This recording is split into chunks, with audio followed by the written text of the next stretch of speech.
국회 교육위원회 소속 더불어민주당 고민정 의원입니다. 오늘 오전 10시 교육위원회에서는 리박스쿨 청문회를 진행합니다. 그에 앞서 리박스쿨의 실체를 낱낱이 확인할 수 있는 내부 문건을 이 자리에서 최초로 공개합니다. 바로 이 문건들인데요.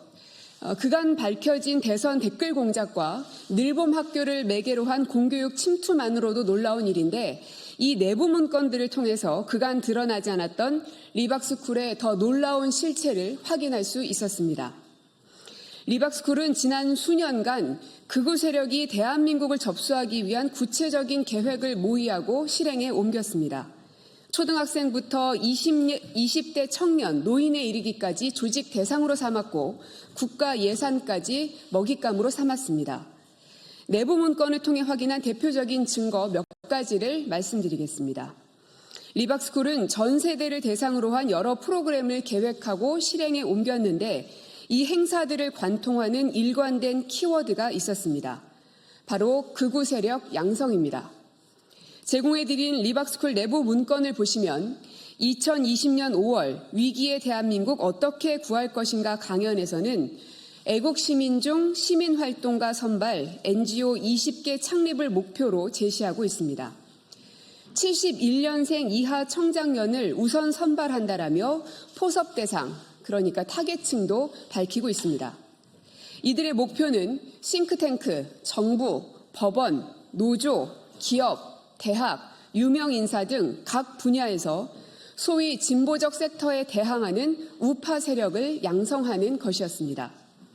구체적으로 보면 우리법연구회 대항으로 자유법연구회 육성, 민주노총에 대항하는 자유근로자협회 육성, 싱크탱크 여시제에 대항하는 자유싱크탱크 재단 육성 등의 계획을 밝히고 있습니다.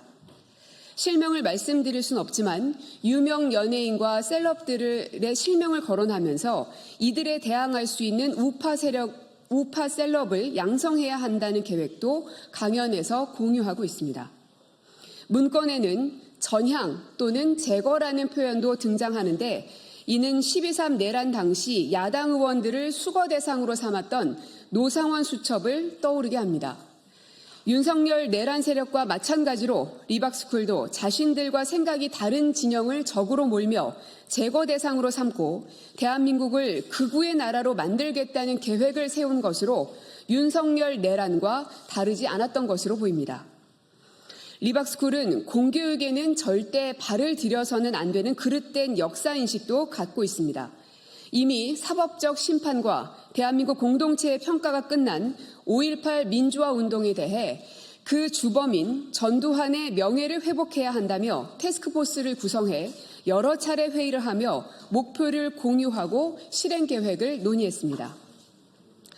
내부 문건을 통해서 23년 1월 20일, 27일, 2월 3일 세 차례 TF 회의를 한 것을 확인했고 TF의 목적은 전두환 대통령 명예회복을 통한 대한민국 역사 바로 세우기, 5.18 및 김대중 실체 바로 알리기였습니다. 이를 위해서 윤석열 정부가 운동권 주사파 간첩 폭로할 때 동시에 전두환 알리기 운동 전개가 필요하다는 목표도 세웠습니다. 여기서 특이점은 정부가 운동권 주사파 간첩 폭로할 때 동시에 전두환 알리기 운동 전개가 필요하다는 이들의 목표입니다. 정부가 간첩 사건을 언제 어떻게 폭로할지는 국정원 내부에서도 기밀 사항일 텐데 리박스쿨이 국정원과 긴밀하게 정보 교류 및 사전 교감이라도 했던 것인지 의심하지 않을 수 없습니다. 실제 손효숙과 함께 TF 회의에 참석한 리박스쿨 최모 교육국장은 이명박 정부 당시 국정원 지원을 받은 관변단체의 회계 담당자 등을 했던 것으로 알려진 인물입니다. 무엇보다 전두환의 명예를 회복해야 한다는 인식 하나만으로도 대한민국 공동체의 일반 인식을 부정하는 것으로 공교육은 물론 어느 공적 영역에도 발을 붙여서는 절대 안 되는 위험한 단체라는 것을 알 수 있습니다. 리박스쿨 손효숙 대표는 2017년 박근혜 탄핵 직후 프리덤 칼리지 장학회라는 단체를 만들어 장학 사업도 진행했습니다. 장학회의 장학금 사용 계획이 정리된 내부 문건도 확보해 확인했습니다. 지원 기간은 최소 1개월에서 최대 3년까지 지원 금액은 최소 월 20만 원에서 최대 월 100만 원까지 지급하겠다며 10명의 장학생을 선발했는데 문건에는 장학생들의 활동 분야로 네이버 감시, 민노총 감시, 언론 감시, 전교조 감시, 이슈 집회 지원 등이 적혀 있었습니다. 또 특이한 것은 장학금인데 전업과 겸업으로 구분돼 금액 차이가 있다는 것입니다. 즉, 본업을 하면서 감시 업무를 하면 겸업, 본업 없이 감시 업무에 전념하면 전업 장학금을 지급한 것으로 보입니다. 결국 손유숙 대표의 장학사업의 실체는 장학사업이 아니라 국정원이 민간인을 포섭해 금전을 제공하며 정보 파악을 지시한 프락치 사업과 같은 극우 프락치 양성 사업이었던 것입니다. 이 리박스쿨 이 내부 문건들을 통해 확인할 수 있었던 것은 리박스쿨은 단순한 시민단체가 아니었다는 사실입니다.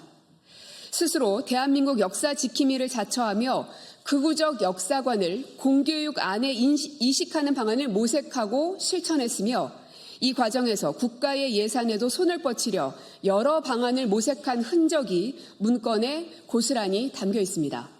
더 나아가서 사회 각 분야에서 극우를 양성하고 침투시켜 대한민국을 접수하려는 목표를 갖고 조직적으로 움직였습니다. 대통령실, 교육부, 국가교육위원회 등에서도 관련 인사들이 뻗어나갔습니다.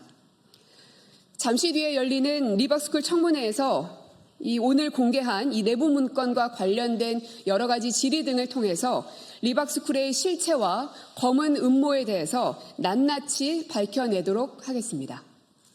네, 이상 마치겠습니다. 네, 질의사항은 밖에서 진행하게요. 네, 수고하셨습니다.